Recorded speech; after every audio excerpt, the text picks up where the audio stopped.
अगला हमारा टॉपिक है लिमिट एट इन्फिनिटी, यानी अगर x इन्फिनिटी को अप्रोच करे प्लस इन्फिनिटी या माइनस इन्फिनिटी को, तो उन क्वेश्चंस को हमने कैसे सॉल्व करना है जी। लिमिट एट इन्फिनिटी कुछ रिजल्ट्स हम देखेंगे जो हम अप्लाई करेंगे क्वेश्चंस पे। अगर हमारे पास फंक्शन है 1/x where x is not equal to 0, ये हमारा फंक्शन है, क्योंकि अगर x 0 हो जाएगा तो ये फंक्शन हमारा अनडिफाइंड हो जाएगा। तो ये हमारा फंक्शन है। अगर x की वैल्यू प्लस इन्फिनिटी को अप्रोच करे तो ये वेल नोन रिजल्ट है, तो 1/x हमारा हमेशा ये रिजल्ट 0 को अप्रोच करता है। ये आप चेक भी कर सकते हैं, x की वैल्यू को बढ़ाते जाएं, फॉर एग्जांपल 1/10, 1/100, 1/1000, 1/10,000, 1/1,00,000, 1/1 करोड़ आ जाएगा। तो इसी तरह से आप देखें, इसको बढ़ाते जाएं तो हमारा जो ये रिजल्ट है 1/x ये 0 के करीब होता जाएगा। इसलिए इसका जो आता है लिमिट जब x प्लस इन्फिनिटी को अप्रोच करेगी तो 1/x हमारा इसका आंसर आएगा 0। इसी तरह ये हमारा फंक्शन है 1/x, अगर लिमिट x माइनस इन्फिनिटी को अप्रोच करेगी तो तब भी ये हमारा 0 को ही अप्रोच करेगा, लेकिन लेफ्ट साइड से। यहां हमारा 0 को अप्रोच करेगा राइट साइड से। तो ये थ्योरम है हमारा नेक्स्ट जो कि आगे क्वेश्चंस में यूज होगा।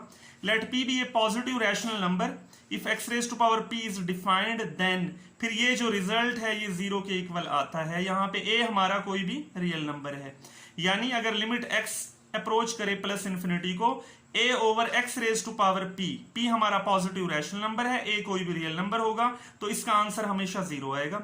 इसी तरह अगर x की वैल्यू माइनस इन्फिनिटी को अप्रोच करती है a/x raise to power p, यहाँ पे a कोई भी हमारा रियल नंबर है, p पॉजिटिव रैशनल नंबर होना चाहिए, तो इसका आंसर भी 0 आएगा। तो ये रिजल्ट्स हैं जो हम डायरेक्ट क्वेश्चंस में अप्लाई करेंगे। For example limit x approaches to infinity 7/x raise to power 4, तो ये देखें यहाँ पे हमारा ये वाला पहला थ्योरम ये रिजल्ट यूज हो रहा है। 7/x रेज टू पावर का आंसर क्या आएगा 0। अब ये पार्ट 2 में देख लें, लिमिट अगर x की वैल्यू माइनस इन्फिनिटी को अप्रोच कर रही है तो ये a/x raise to power p, ये a ऊपर -5 जो है हमारा कोई भी रियल नंबर है, x raise to power p हमारा कोई भी रैशनल नंबर हो, तो ये देखें इसका आंसर भी क्या आएगा 0। मेथड्स हैं अगर हमारे लिमिट में इन्फिनिटी को वेरिएबल अप्रोच करें तो method for evaluating limit at infinity, कुछ मेथड्स हैं, इन्हें हम देखेंगे। इनकी हेल्प से इजीली हम इन्फिनिट लिमिट वाले क्वेश्चंस को सॉल्व कर सकते हैं। तो यहाँ पे देखें, अगर हमारे पास फंक्शन है लिमिट x अप्रोचेस टू, चाहे वो प्लस इन्फिनिटी को अप्रोच करे या माइनस इन्फिनिटी को, और हमारा ये इस तरह का फंक्शन हो रैशनल फंक्शन f(x/g)।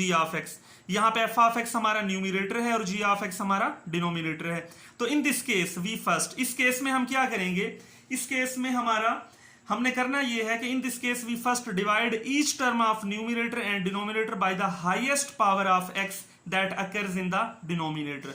यानी हमने ये चेक करना है, then we use the previous theorem, यानी हमें इस एग्जांपल की हेल्प से समझ लेंगे कि ये एक एग्जांपल है limit x approaches two plus infinity, ये हमारा ऊपर न्यूमरेटर है और ये हमारा डिनोमिनेटर है। तो हमने करना क्या है कि डिनोमिनेटर में जो x की हाईएस्ट पावर होगी, अब आप यहां देखें ये डिनोमिनेटर में, यानी we first divide each term of numerator and denominator by the highest power of x that occurs in the denominator।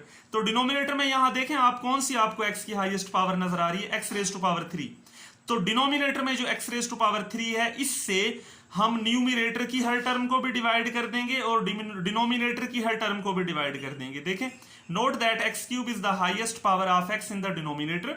तो dividing up and down by x raise to power cube, इस x raise to power cube से हम numerator की हर term को भी divide कर देंगे और डिनोमिनेटर की हर टर्म को भी डिवाइड कर देंगे। यहाँ पे आप देख सकते हैं ये मैंने डिवाइड कर दिया है। डिवाइड करना आप इजीली है, ये सिंप्लीफिकेशन है जस्ट, ये आपका रिजल्ट आ जाएगा।